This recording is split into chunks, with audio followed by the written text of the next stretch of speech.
Hindi ka na kasi sigurado sa mga ganyang secret admirer na iyan. Mas gusto ko pa rin si Raven para sa iyo, anak. Komento ng daddy niya. Gusto nga natin si Raven para kay Bella. Gusto ba ni Raven ang ating anak? Alam niyang nagkukunwari lang ang mami niya na nag-iisip sa sarili nitong tanong. Napabuntong hininga siya. Hayon at pinagtutulungan na naman siya ng mga ito. Malamang hindi. Nakita ko na ang mga naging nobya ni Kuya Raven. Malayong malayo kay Ate Bella. Mga sopestikada ang mga iyon. At halatang may magagandang posisyon base sa kilos at sa mga sasakyang gamit. Si ate, isang tambay. Tumatawa ng malakas ang kapatid niya. Kung wala lang doon ang mga magulang nila, malamang ay nabatukan na niya ito. Ano kung hindi ako gusto ni Raven na iyon? Kung hindi niya ako gusto, hindi ko rin naman siya gusto. At please wag niyo naman muna husgahan ang secret admirer ko. At hindi pa natin siya kilala. Depensa niya. Binalingan niya ang kapatid niya halatang enjoy na enjoy sa tabi. Hoy, Lynn! Malaki ang naipon ko sa dati kong trabaho, kaya hindi ako nag-aalala. Ayaw kong maging empleyado habang buhay, kaya magtatayo ako sa sarili kong negosyo. Speaking of business, pagkakataon na niyang kulitin ang daddy niya. Kulang pa kasi ang perang hawak niya para masimulan ang clothing shop na gusto niya. Daddy, sige na. Dagdagan mo na yung pera ko. Promise. Ibabalik ko rin sa iyo agad pag kumita na yung business ko. Pangungulit niya rito. Pamahalaan mo na lang muna ang family business natin para tapos ang problema mo. Sagot nito. Dad, alam niya namang iba ang gusto kong maging business. At isa pa. Andyan naman ang kambal para mamamahala. Tila nag-isip muna ang daddy niya bago sumagot. Hindi talaga kayo nagkakamabutihan ni Raven? Tanong ulit nito. Hindi po talaga, daddy. Sagot niya. Kinabahan siya sa sarili niyang sagot. Nakita niyang tila hindi nagustuhan ng daddy niya ang sagot niya. At tila nag-isip ito ng isasagot sa hinihiling niya. Hayaan mo't pag-iisipan ko. Wika nito. Pakiramdam niya ay wala na talaga siyang pag-asa na makahiram sa daddy niya. Nadagdag sa kanyang puhunan. Kasalanan ito ng Raven na iyon. Paninisi ng isip niya sa binata, kahit na wala itong kinalaman sa problema niya. Natapos silang kumain, nang hindi pa rin nakukuha ng positibong sagot mula sa daddy niya. Wala nga ba talaga akong panama sa naging nobya ni Raven? Tanong ng isip ni Bella habang nakaupo siya sa swing na nasa kanilang hardin. Bumuntong hininga siya. Sa haba ng usapan nila ng kanyang pamilya, ay yun pa ang naiwang tanong sa isip niya. Her insecurity struck again, and it made her feel worthless. Ano nga ba ang panama niya sa mga babaeng nakapaligid kay Raven? Puro successful ang mga ito. Samantalang siya ay nagsisimula pa lang. In fact, hindi pa nga niya masimulan kasi ayaw pa siyang tulungan ng daddy niya. Ang daddy na lang niya ang kanyang pag-asa, pero pinahihirapan naman siya nito. Lumapit sa kanya ang mami niya at umupo sa katabing swing. Iyon palagi ang senaryo nilang mag-ina kapag may problema siya. Anak, galit ka ba sa daddy mo? Tanong nito. Wala naman akong dapat na ikagalit sa kanya, mami. Mahinahong sagot niya. Bakit parang pasan mo ang mundo? Saglit itong tila nag-isip. Kung ganoon, si Raven ang iniisip mo. Nangingiting tanong nito. Hindi po, mami. Kaila niya. Kaya pala namumula ka. Panunodyo nito sa kanya. Mami, nilingon niya ito. Am I worthless? Tanong niya rito. Of course not. Hinawakan nito ang kanyang kamay. Huwag kang mag-isip ng ganyan, anak. Not doing what you want doesn't mean you're worthless. Ma'am, kung ikukumpara ako sa mga nagiging girlfriend ni Raven, may laban ba ako? Nag-aalangang tanong niya sa mami niya. Makahulugang itong humiti. Sabi na nga ba, all these years, siya pa rin. Ma'am, nahihiyang saway niya rito. Oo naman anak, may laban ka. Oo nga, successful nga sila. Pero may ganito ba silang mukha? Anitong pinisil ang isang pisngi niya. Ganitong kagandang katawan. Saka sinundot ang tagiliran niya. Ma'am, patiling saway niya rito. Kahit matanda na siya, alam pa rin ito ang nasaan ang kiliti niya. Napilitan siyang umalis sa swing dahil alam niyang hindi siya titigilan ito. Tumatawa pa rin siyang lumapit sa maliit na cottage na nakapwesto sa dulong kanto ng kanilang hardin. Humihingal na umupo roon. Kasunod ang mami niya. At higit sa lahat, napakabuti mong anak at kapatid na wala sa kung sinumang babaeng aaligid-aligid kay Raven. Ang huling balita ko ay spoiled brat ang mga iyon, kaya malaki ang laban mo anak. Nakangiting niyakap siya ng mami niya. Kanino mo naman nalaman ang balitang iyan, mami?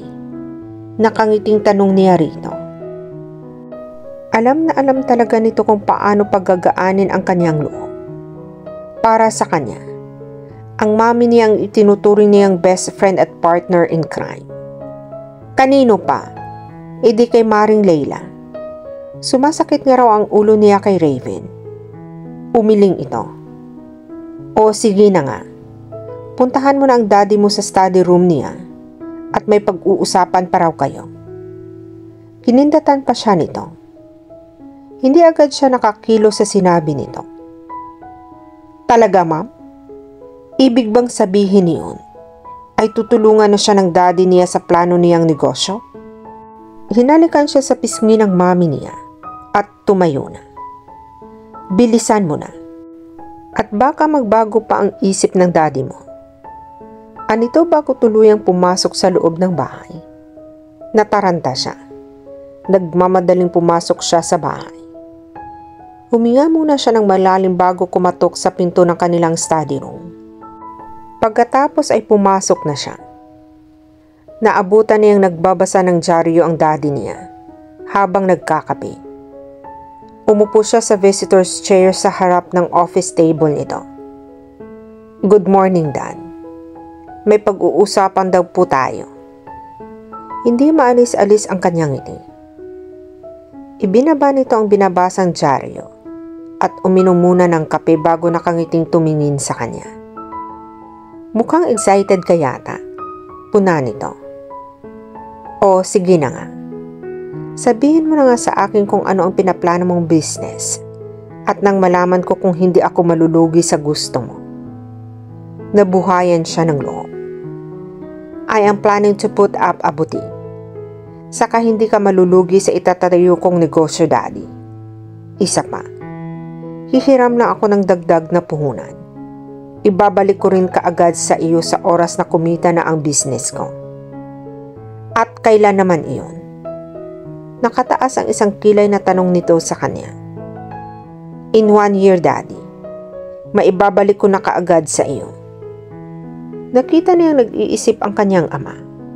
Kaya kailangan pa niya itong kumbinsihin ng husno.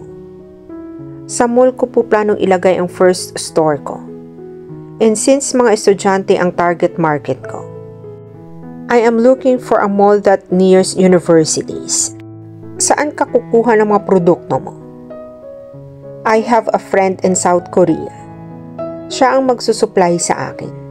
I am planning to go there para makita ko ng personal ang mga damit. Ito ang in ngayon sa mga kabataan, Daddy. Korean clothes and accessories. So far, Very limited ang nagbebenta ng ganoong products ngayon. And most of them are online sellers. Help me give it a try, Daddy. What if it doesn't work? Babalik ako sa dati kong trabaho para makaipon ng pambayad sa iyo. Alanganing sagot niya. Bakit hindi na lang ang family business natin ang asikasuhin mo kaysa bumalik ka sa dati mong trabaho? Matutuwa ang kambal pag nalaman nilang ikaw ang magiging boss nila. Dad, ayaw ko maging boss nila. Gusto ko, sila ang maging boss. They are working so hard for it. The boys deserve it. Napatunayan nilang kaya nilang pamahalaan ang jewelry shop natin. Sumagap siya ng hangin. I want to be like you, Daddy. I want to have my own business and be successful at it. Seryosong wika niya. Mataman siyang tiningnan ng daddy niya. Alam niya na nagulat ito sa sagot niya. Dahil ngayon lang niya na ipaliwanag dito kung bakit ayaw niyang pamahalaan ang negosyo nila. Seryoso pa rin ang mukha ng tumayo ito. Napatayo na rin siya. Dad, hindi niya alam ang sasabihin dito. At hindi niya alam kung ano ang iniisip nito. Hindi na siya mapakal. Kinakabahan na siya. Nagalit na yata ito sa sagot niya. Lumapit ito sa kanya. Sa pagkagulat niya, ay niyakap siya nito ng mahigpit. Hindi napigilang mapaluha.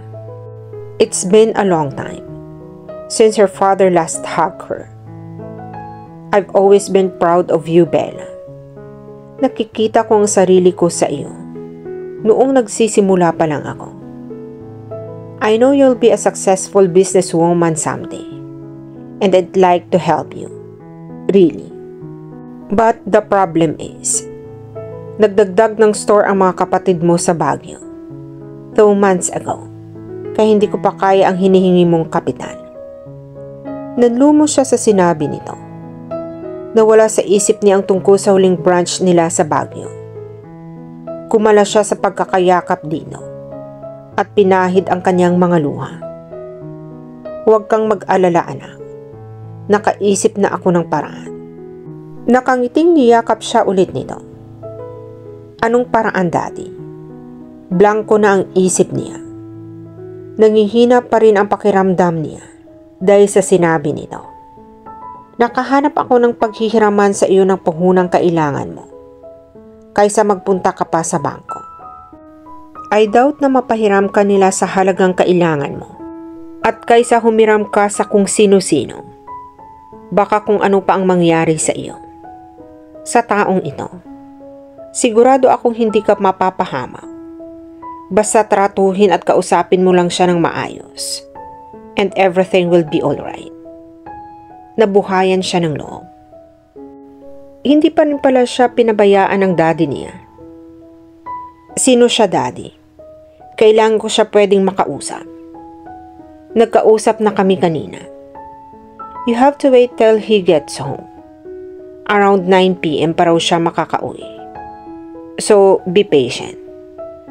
Okay lang sa akin, Daddy. Ako naman ang may kailangan sa kanya. So, saan daw po kami magkikita para makapag-usap kami ng maayos? Hintayin mo na lang daw siya mamaya sa terrace mo para hindi ka mainip. Kinindatan pa siya nito. Nanlamig siya. Dad, ano ang ibig mong sabihin? Hindi siya makapaniwala sa kanyang narinig. Sa terrace mo na lang daw kayo mag-usap mamaya at may request siya. Kung okay lang naman daw. Magdala ka na rin daw ng midnight snack para may kainin kayo mamaya habang nag-uusap. Nakangiting saad nito. Sa terrace ko? Dad, are you talking about Raven? Mataas na ang tonong tanong niya. Bakit? May iba pa bang umaakyat sa terrace mo, Isabella? Mataas na ang tonong tanong ng daddy niya. Wala po, Dad. Mahinahong sagot niya. Mabuti naman kung ganoon. Ako na ang bahalang magpaakyat ng midnight snack para sa inyo. Ibilin ko na lang kay Manang Ellen. Bumalik na ito sa pwesto nito at ipinagpatuloy ang pagbabasa ng dyaryo. But Dad, si Raven. Bakit si Raven? Naiinis na tanong niya. Bakit hindi? He is a lawyer and a businessman. Kaya niya ang kapital na kailangan mo. Siya lang ang makakatulong sa iyo. At ayokong malalaman na hihingi ka ng tulong sa iba. Ayokong mapahamak ka. Maliwanag ba, Isabela? Nagbabalang wika nito. Opo, Dad. Pero wala na po ba talagang tayong pwedeng mahinga ng tulong? How about yung dati nating business partners? I'm sure, hindi nila kayo tatanggihan, Daddy. Anak, kung maayos silang kausap at katrabaho, edi sana nagkakapartner pa rin kami hanggang ngayon. Bumagsak ang balikat niya. Pero hindi pa rin siya nawawala ng pag-asa. Alam ko na, Dad.